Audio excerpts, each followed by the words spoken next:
Hi, mabuhay ug madayang. I'm John Mark Di Macadini, a BSISIM student of iChef Davao, and this video is about proper hand washing technique. It is very important to wash your hands properly to help stop bacteria from spreading. It only takes about 20 to 30 seconds to wash your hands correctly. And this is how you do it. Start by wetting your hands and arms with running water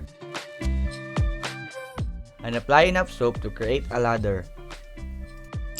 Rub your hands palm to palm in a circular motion. Rotate clockwise and anti-clockwise. Rub the back of your hands with your finger linked through the other hand. Use your right palm to rub the back of your left hand, then swap.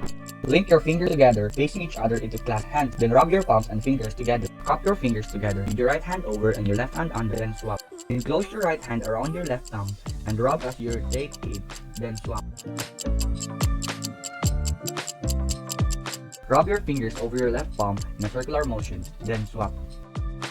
Once you follow these hand washing steps, you should then thoroughly rinse with a warm running water